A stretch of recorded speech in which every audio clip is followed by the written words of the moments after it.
what the club is doing.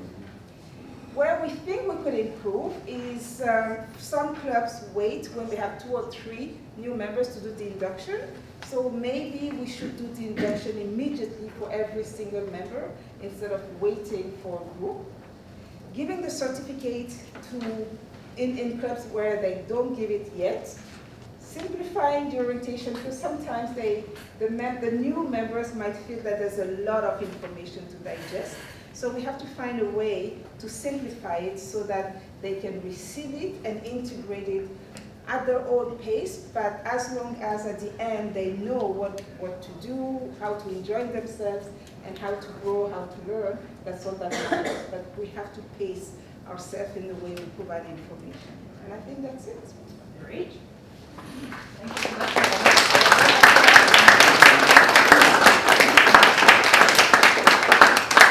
Well covered. Anyone else want to add some thoughts in terms of membership orientation? Yes? So we use the new member profile document to have our new members, one of the very first things they fill out, and that gives us a really good sense of what their educational goals are, helps us connect them with mentors. And the second piece is we really monitor them signing up onto Free Toast Host for us and onto Pathways. So we send them that document that outlines the Pathways projects and just really stay with them through that process until they've signed up and chosen a path. That's perfect. So a topic that is very relevant to this section, and I'd like to encourage each one of you to include these in your notes.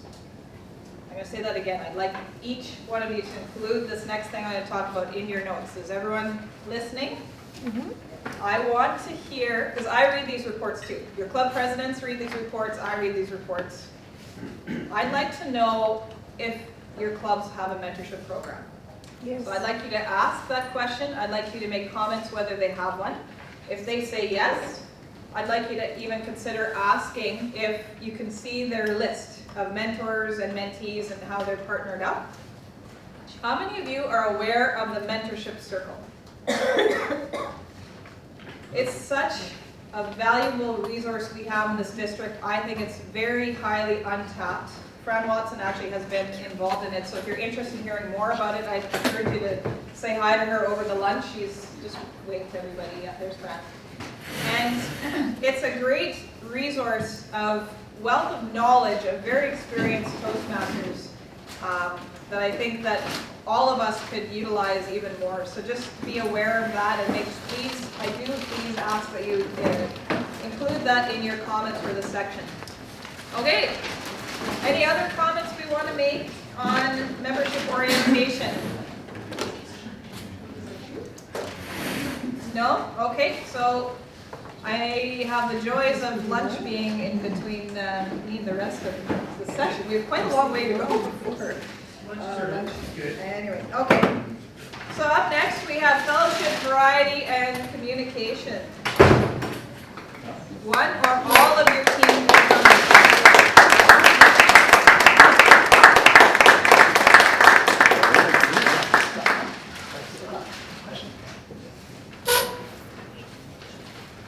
Okay, so fellowship, variety, communications. First, all our meetings are made on virtual. So first, the speech always are encouraging. The guest comments are always positive and evaluation too. Others, the club communicate by email, Facebook. Sometimes we use WhatsApp, and also things we use. Others, the club use Toastmasters international website. We use the logo, the banners, the agenda. For the secretary too, the minutes will always use the logo, the banners. And, once a year we use this website for putting the new name of the executive. Others, the club members participate outside of club meetings. Speech contest, speech official, the secret friends, the post-note speech, the training sessions. Recently we got the 15th anniversary We were seeing a lot of members. What does the club do well?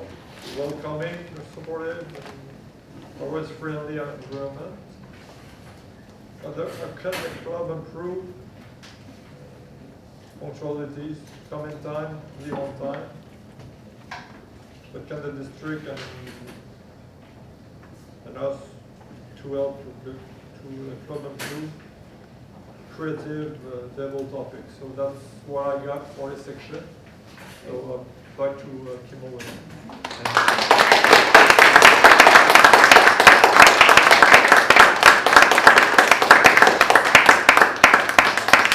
Lots of great nuggets in there. Thank you so much, team, for that. Anyone else? Is there any kind of key challenges that you think you guys might encounter when it comes to observing fellowship, writing, and communications? This is really about how much fun clubs are having. I say that's what I encounter this whole section to be. What challenges do you think that you guys might see in some clubs, especially ones, let's think about the clubs that are less than 12, the ones that are in club coach territory. What do you think you're going to see when it comes to this section that there might be some areas of opportunity? Anyone have some thoughts? Yes? When you get into the smaller clubs that are 10 or less, you don't necessarily have all those members present at your meetings, and you're going to start experiencing burnout. Members aren't excited. Members are doing triple goals. What can we do to help them with that? So a suggestion would be, if you're area director, help them find a club coach, or find fellow Toastmasters outside that could come in and take on some roles so those members could focus, maybe doing a speech or, you know. And that, I've seen that as a common denominator. Yeah, bringing in help. There's lots of strong clubs around. Why not bring in speakers from them? And it's a good challenge for speakers to go and speak in new audiences as well. Sometimes we get really comfortable in our cocoon of our home clubs, don't we? For sure. Anyone else have any comments about challenges or even really good things you've seen in your own clubs or maybe other clubs? Yes, Paul. Well, it's potential that these low member clubs may not be as enthusiastic because they aren't in these roles. That would impact retention, impact guests coming in. Sure. And what are you thinking we can do with that? We as the district, how are we going to help them? Well, I mean, you just mentioned about having members come in and speakers and all that kind of stuff. That's a way to do it. Perfect. So that. What I did with the club was 9 members when I joined as area director last year. I communicate with the president by phone, and I asked the person, may I assist you to rebuild the club? He said, oh yeah, I'm alone to do that, and I said, well, you will not be alone anymore. And then I start to build up, and I asked, can we join your member before the beginning of September? Can we join in August? To talk together, just to verify. I said, it will be difficult. I send an email, they don't reply. May I send an email to them to invite for a meeting? Informal meeting. Well, it could be a good idea. We did. 8 persons came. So you invited on behalf of the Yeah. Wow. And then I made a meeting with them, and I what's revived the flame of the energy of that club. So we're these guests. And I animate that meeting. Yep. And I tell them, what is your specific quality to build a club? You, the 8 person. Each one, I'm good in humor, I'm good in welcoming people, I'm good in this, I'm good in that. Say, great. So you are a member for a good club. Say, oh yeah. And they realize, okay. And then after that, next step, are you committed to continue that? If you are a reason for a good club. Can you do that again? Oh, sure. Hey, are you engaged on that? After the break, we take a great decision. After the break, I came back and say, okay, are you ready to pay for your next due for September? Give me a check tonight. I don't know. If you're not ready, how can you invite somebody else to come and join and be ready? Commit yourself first, then they will come with you. Say, oh, yeah. And I received 5 persons who made a check. I say, you have a new club, and from that we start and we build up. Sounds like Sylvain would be a great candidate to talk about guest to member. If anyone is having a challenge with that in the Montreal area, you might come to Ottawa, I don't know, but anyway, was there? I'm here. I'm here. We are out of time, so I just had a couple more comments.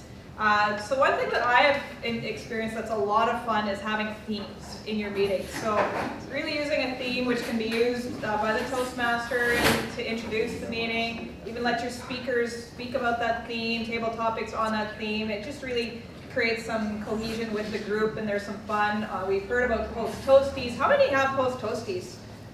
My goodness, if you do not have post-toasties, like what is Toastmasters? Like we're toasting. Like there should be some wine, some drinks. No, anyway. Okay. All right. Okay. So next one we have program planning and meeting organization. Who do we have coming up to speak about that? Davender. Let's give him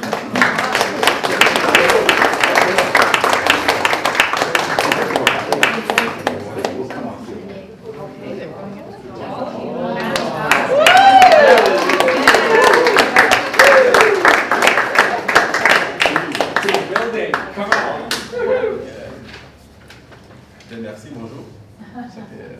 Alors, nous, on a travaillé sur la programmation des rencontres et puis l'organisation. Alors, pour le directeur du secteur, lorsqu'il arrive, on s'est dit qu'il devait effectivement regarder le plan. Normalement, donc, le plan doit donner l'agenda, l'organisation, discours, qui fait les discours, qui fait les évaluations et autres. On a demandé aussi de parler de la qualité des évaluations. Se dit que oui, il faut évaluer, c'est ça la récompense. Mais qu'est-ce qu'il faut regarder? Le eye contact, les gesteurs, tout ça, doivent fournir des indices pour l'évaluation. Et puis, il va laisser les problèmes complétés. You had something about the evaluations. Yes. Yeah. One of my big weeks was Toastmasters. What I've noticed with a lot of clubs that I've visited in the past and been part of is that some clubs have beautiful, brilliant evaluators, and then those clubs are the ones that really flourish and members grow. And then there's some clubs where the evaluations are not really great, and so I think a major recommendation is I think a lot of clubs really need to start incorporating evaluation workshops or some sort of resources that get passed around, because that's how we all grow, is through the evaluations. And if the evaluations are not great, then I think members get discouraged and leave, or they stay for a long time, but they haven't really grown. So that's one of the things I really think that experiences. I think it's important to have good educational sessions at the beginning of the meeting to explain pathways properly. I know that now most people, especially the new members, they know pathways as the Toastmasters program, but it's still, for some people a little complicated to understand, like how to choose your path and how to start with your project. So it's important to have really good educational sessions, and yes, we have to repeat from meeting to meeting the same information so that people really understand, and so as to encourage them to start their projects, to do a lot of speeches and all that.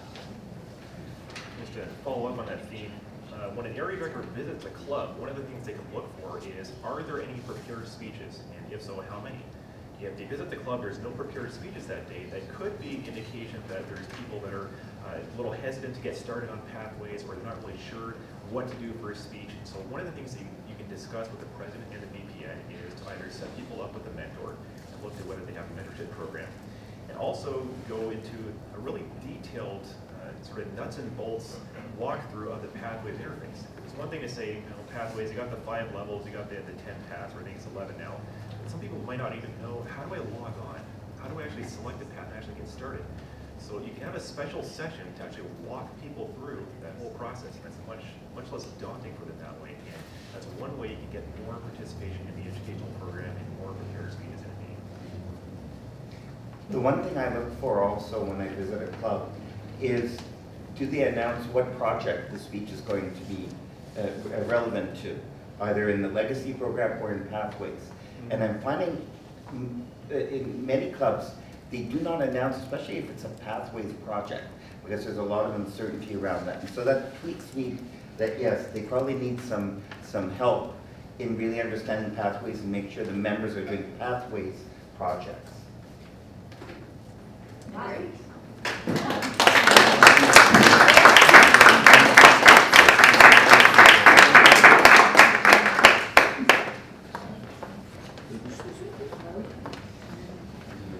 Yes, again, lots of great nuggets in there, some very key sections that they covered. I 100% agree about evaluations. If you were to ask me my opinion, I think many of us should share this opinion, in my humble opinion, is that evaluations and mentorship are at the heart of our program. This is how we help each other. Like, this is what we learn at Toastmasters, right? We learn from each other, we learn from feedback. And if we have a bad evaluation, there is a very real chance that person may never come back. Or they may never want to do a speech. Or it will be a long time before they want to do another speech. So I think giving those supportive evaluations and feedback, so important. It is a very key part of the Pathways Accelerator program that I'm also launching this year together with Davender. And a few of you have already expressed some interest in working with that. I will be talking about that some more at our deck on July 6th, so I won't get into it a ton today. But evaluation is a big part of that. I'm going to make evaluations a big part of as many training events as I can, and I encourage you to consider that as well. And even if you were all to pick an educational, when you go into your clubs, I encourage all of you, if you can, do speeches. Do speeches at those clubs. It's a way for you to share your insights. If they're a strong club and it's hard to get on the agenda, that's okay too. But ask them if you would like to, if they would like you to come on their agenda. I think that's another great way. We talk about building trust with clubs. I think that's a great way to do it. So lots of great nuggets in there. Is there anything further anyone wants to add with regards to this section? Yes, Fran. One of the things for people that are hesitant to speak, I've found is having them do one of the modules from the Successful Club series, creating an introduction or conclusion, things like that, because the program's already there. They can go through it, they can get a little bit of help from a mentor, and they can present it, so they don't have to think about what am I going to do for a speech. It's all there, and it gives them that experience and benefits the club. Yeah, that's a great point. Yes? We have a good practice in the fact file as well, that we have, at the beginning, when I started, we have this, anybody can write a comment for the speaker, but now we're move to the template, formal template that everybody in the club uses, and we have 2 minutes after each speech to write something on it and hand it in. So this, every time, every one of us practice how to evaluate, and actually this moved the evaluation level in the club to a higher level. I have another one that might be something that you all think happens, and others think, what is she talking about? So when I first started, I actually joined in Winnipeg. I'm from Winnipeg. I've lived in Ottawa for about 6 years now, but the club I joined in Winnipeg, the general evaluator evaluated the evaluators. Yes. Yes. Yes. Yes. See, there's some that nod their heads, Yes. We do. but I will tell you, a lot of clubs I visit, this is not happening. And I want to encourage all of you to consider encouraging your club to do this, because how do we improve as evaluators is with feedback, right? That's it. If I come up as a general evaluator, I say, oh, we had a good meeting, we started on time. Like, all these are nice things to talk about, not trying to discount that, but most impact, let's talk about those evaluations. How did the evaluators do? How did our facilitators, the Toastmaster, the Table Topics facilitator, how did they do? I think that's, if you want to try and pick a few nuggets, I'd say mentorship and evaluations, those are 2 key things. If you were to say, I need to focus as an area director, those 2 things, you're hearing a lot of great thoughts today from your colleagues here. Any last, oh, we're out of time for that one. Okay, that's fine. All right, up next we have membership strength. All right, let's welcome them.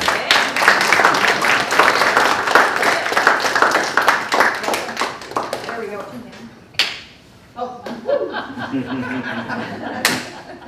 Yeah!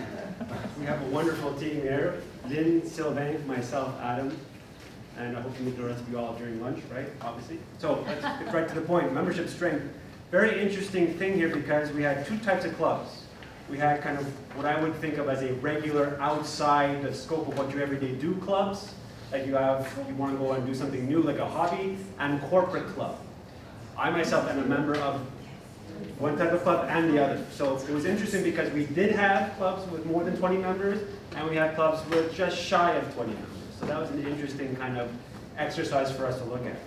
In terms of promoting membership growth, a lot of things that we do that you might sound familiar, open houses, different types of meetings. For example, at the Downtown Club I'm a member, we do reverse meetings, especially on April Fool's, which is a lot of fun.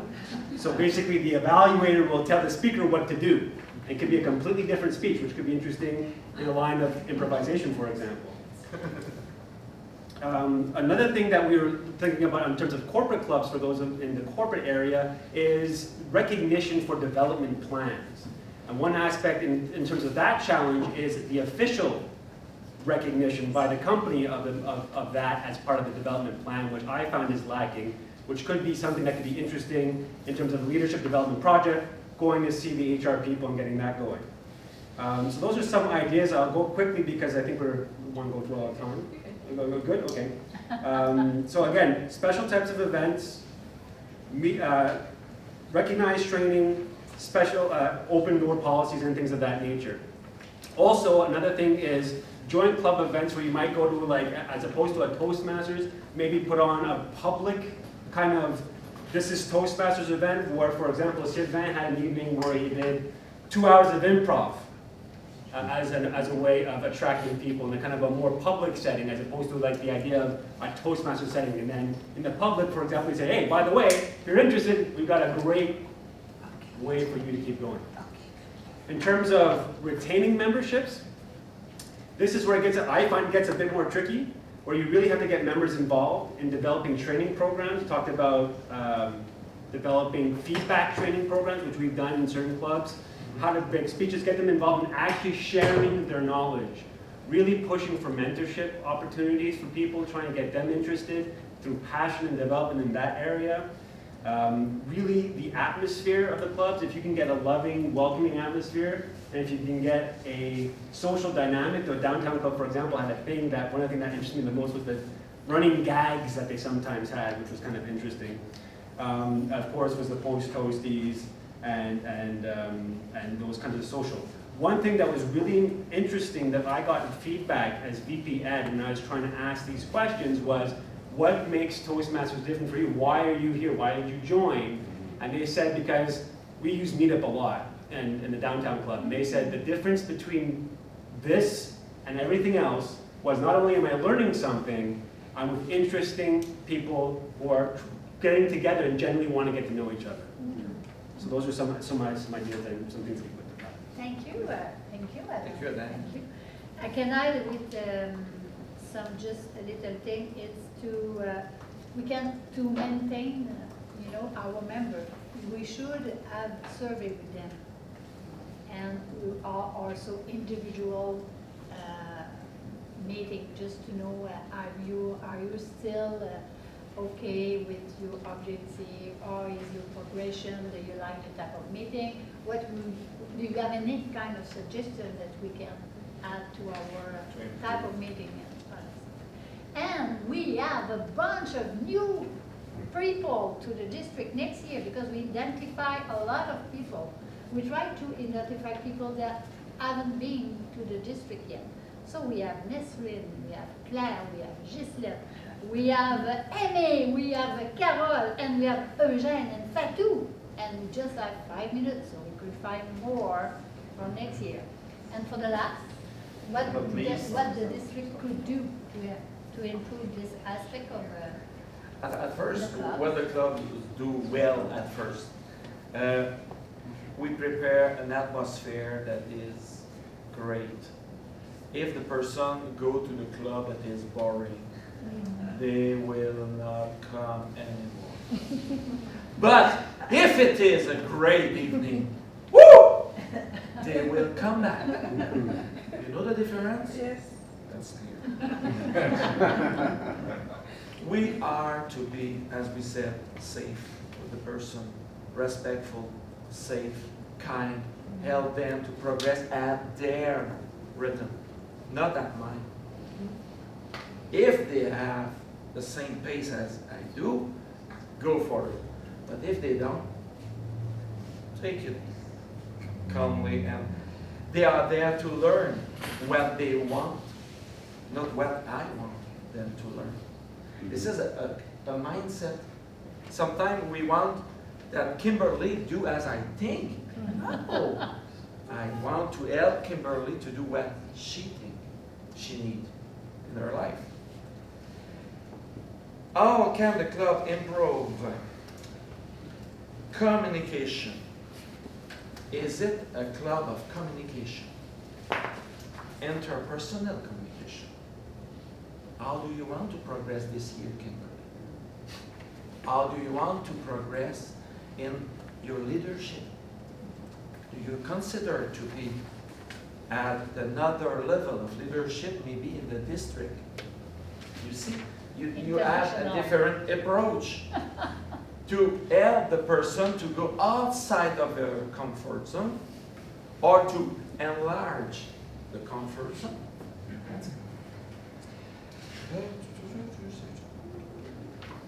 Leadership unknown. Okay. We also have to be open to opportunities to help them to go a step further, maybe outside of what they was thinking. When you join Toastmasters, you have a reason why. When you stay, it is because you create link with people. You create a great family. If your club is not a family, you will quit. You will change club. That's it.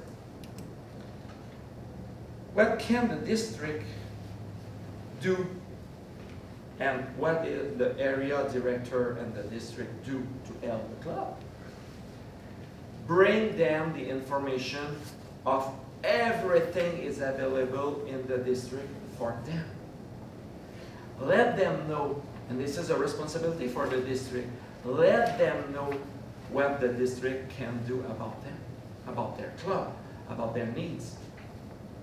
If they don't know that we have committee in the district for leadership, for mentoring, for coaching, let them know everything is there already built for them. This is a major point.